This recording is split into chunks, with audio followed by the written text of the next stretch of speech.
I've always admired Shaolin Kung Fu, especially your skill, Master Lu. Oh, my lord, you flatter me. I've only learned a few of the Shaolin techniques. Really, that's all. Hey, I'm not joking. I admire Shaolin Kung Fu. I think it's fantastic.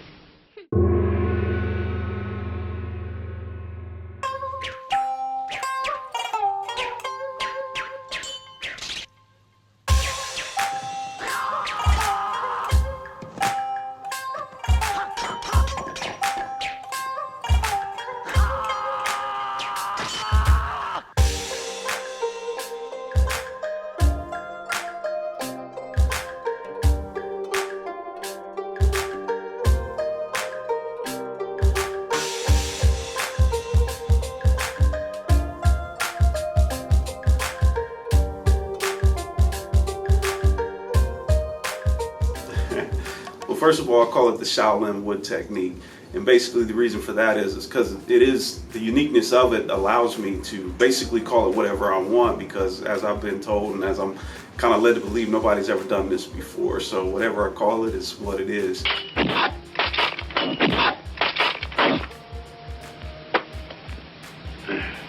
If what you say is true, the Shaolin and the Wu-Tang could be dangerous. So you never seen anybody do this type of woodworking before? No, never. Okay. And how'd you even get the idea? Like how?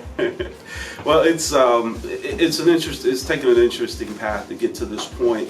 Initially, believe it or not, my goal was to change the furniture game. So when I looked at it, my philosophy was, as far as black people, African American culture, and hip hop culture, we put our stamp on everything, whether it's music to hair to clothes to cars. But when you look at any one of our homes, you can't distinguish one home from another as far as the furniture goes. Right. And I know that there's African furniture out there, but there's nothing distinctly Black American. Mm-hmm. And that's how I ended up starting down this path. And so we got to rewind a little bit too. So before you became a pioneer with this art form, you said woodworking. So you're making furniture, or is that what you? It was a hobby. Oh, really? Okay. It was a hobby. So it's something I started out doing, just kind of watching my dad. My dad was from Alabama. He was one of those guys who said, I never paid a man for nothing. Okay. So everything he did on his own.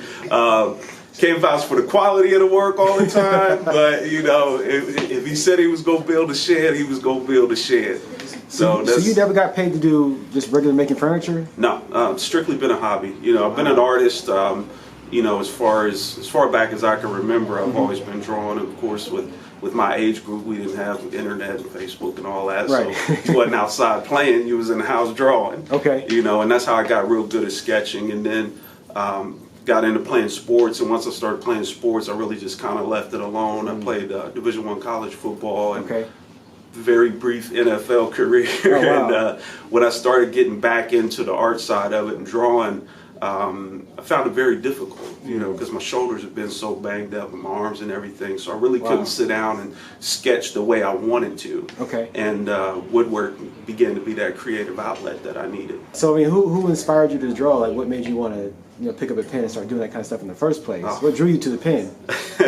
I mean, it was just what you did. And like I said, in my era, we didn't have the internet.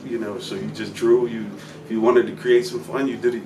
You did it yourself. Whether it was same with sports. There was no speed training camps when I was young. Mm-hmm. You got chased by the neighborhood dog. It was that was how things were. But as far as getting back into it, I always wanted to stay creative. I always stayed sketching, a little bit here and there to kind of keep my chops up a little bit. But again, I found it very difficult to do just based on the condition of my shoulders. And it just really wasn't conducive to allow me to do it. And then once I finally got good with the carpentry, again, I'm self-taught as far as everything else goes. And I really got good at it. And the more and more I started drawing, sketches for cabinets and shelves and tables and things like that, it just drew me closer and closer and closer back into the art side of it.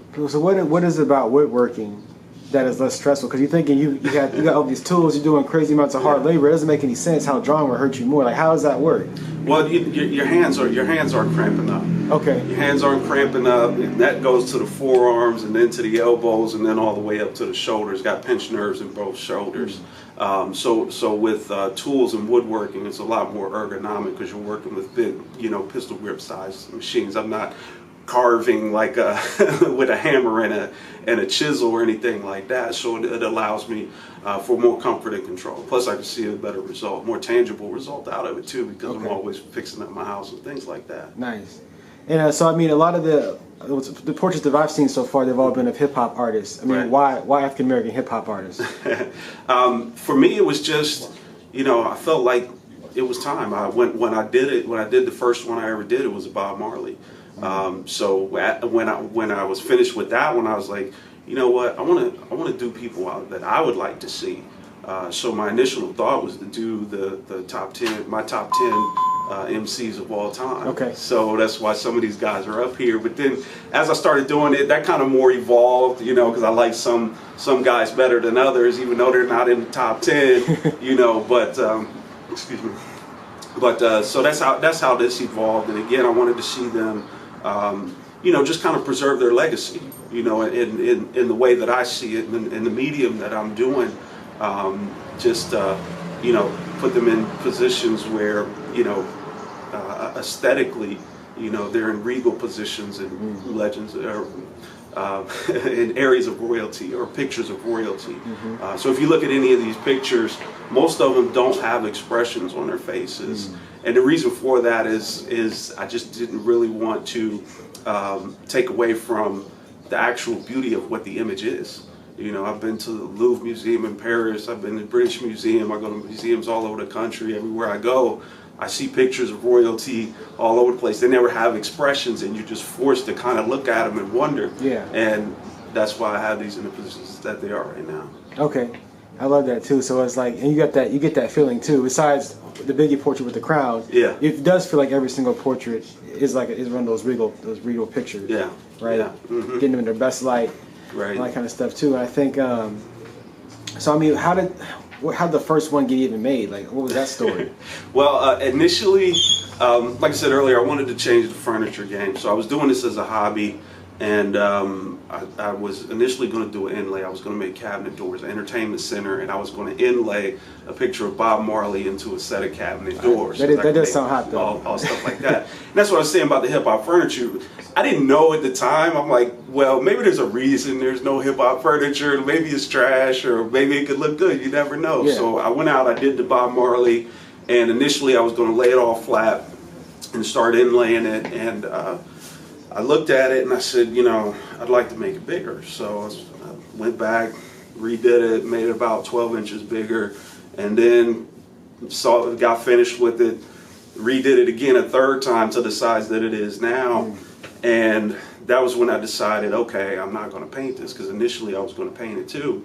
And I was like, it would just look hot if I just did the natural colors of the wood and the materials that I'm using.